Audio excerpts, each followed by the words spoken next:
In accordance with the law, the Finance Minister Ken Ofori-Atta has presented before Parliament on behalf of President Akufo-Addo the 2023 budget statement, which actually projects government's revenue and expenditure for the ensuing year. And as part of the measures by the government to reset the economy, the Finance Minister announced a reduction of the e-levy to 1% from the 1.5% that we know, and also increased the value-added tax by 2.5%. Mr. Speaker, we will undertake the following actions, initiatives and interventions under the 7-point agenda. To aggressively mobilize domestic revenue will, among others, 1. Increase VAT rate by 2.5% to directly support our roads and digitalization agenda.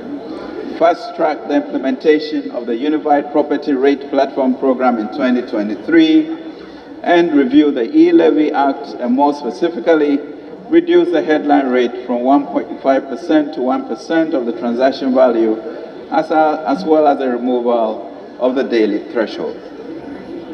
3. To boost local productive capacity, we will, among others, cut the imports of public sector institutions that rely on imports either for inputs or consumption by 50%, and would work with the Ghana Audit Service and Internal Audit Agency to ensure compliance, support the aggressive production of strategic subsidies, including the list disclosed at the President's last address to the nation, support large-scale agriculture and agribusiness interventions through the Development Bank of Ghana and ADB Bank, introduce policies for the protection and incubation newly formed domestic industries to allow them to make the goods produced here competitive for local consumption and also for exports. The Finance Minister Ken Ofori-Atta also highlighted some expenditure rationalization measures which incorporate a freeze on public service hirings. Mr. Speaker, in line with our objective to restore debt sustainability, concessional loans will continue to be the preferred financing option for projects. We, however, recognize that there may be cases where non-concessional borrowing may be required to finance critical transformative projects. Such financing will be determined within limits that are consistent with our debt sustainability program. We inform this House at the mid-year fiscal policy review of projects that will be financed within our non-concessional borrowing limits. Accordingly, we will not publish any list of projects to be financed from external non-concessional loans in this budget, previously titled Appendix 10C. Implementation of the Cabinet Directives on Expenditure Measures. Mr. Speaker, as a first step toward expenditure rationalization, Government has approved the following directives which takes effect from January 2023. All MDAs, MMDAs, and SOEs are directed to reduce fuel allocations to political appointees and heads of MDAs, MMDAs, and SOEs by 50%. This directive applies to all methods of fuel allocation, coupons, electronic cards, chisel same fuel depots. Accordingly, 50% of the previous year's budget allocation for fuel shall be earmarked for official businesses pertaining to these institutions. A ban, Mr. Speaker, on the use of V8s or V6s or its equivalent except for cross-country travel. All government vehicles will be registered with GV green number plates from January 2023. Mr. Speaker, limited budgetary allocations will be granted for the purchase of vehicles. For the avoidance of doubt, purchase of new vehicles shall be restricted to locally assembled vehicles.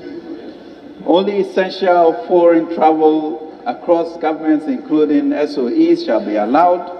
No official foreign travel shall be allowed for board members. Accordingly, all government institutions should submit a travel plan for the year 2023 by mid-December of all expected travels to the Chief of Staff. As far as possible, meetings and workshops should be done within the official environment or government facilities. Government-sponsored external training and staff development activities at the Office of the President, ministries, and SOEs must be put on hold for the 2023 financial year. Reduction of expenditure on appointments, including salary freezes, together with suspension of certain allowances like housing, utilities, and clothing.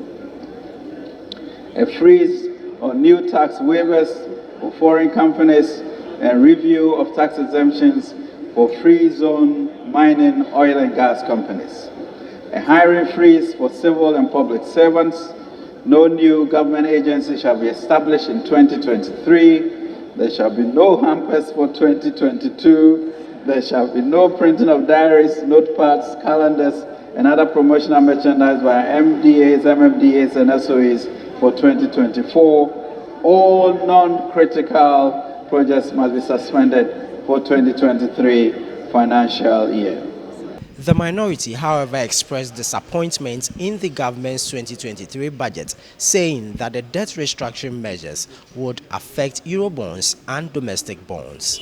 The minister, after reading the budget, has failed to provide us with a budget statement that includes the appendices, where the numbers can actually be found and where critical analysis of government economic policy can be done. What he gave to us today is nothing but grammar. He has informed us clearly that Ghanaian economy is indeed in an intensive care unit.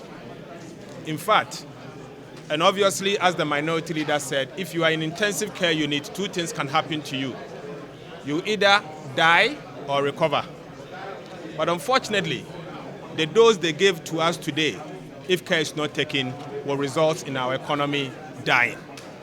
I say this for a number of reasons. Number one, this minister had informed us that going forward in the year 2023, there is going to be a freeze on employment. At the time that we know that unemployment, particularly with the youth, is in excess of 50%. He is informing us that going forward, they are going to introduce a new tax called VAT, 2.5% increase in VAT. Simply put, VAT will be 21%, statutory rate of VAT will be 21%. But the effective rate of VAT is going to be 22%. This is scary. For me, I am saddened. The minister, in his budget speech to Parliament in paragraph 121, has successfully announced that Ghana is going to go through debt restructuring. I heard the Deputy Minister, Honorable Abina, in his statement that the only debt instrument that will not be part of the restructuring is Treasury bills. This simply means that if we're a domestic debt holder, bonds is going to be affected by the debt restructuring. So 1 year bond, 2 year bond, 3 year bond, or whatever year bonds, as long as it's domestic, some form of haircut, you should expect it. The government has informed again that going forward, the external debt, Euro bonds, are going to get haircut through the debt restructuring.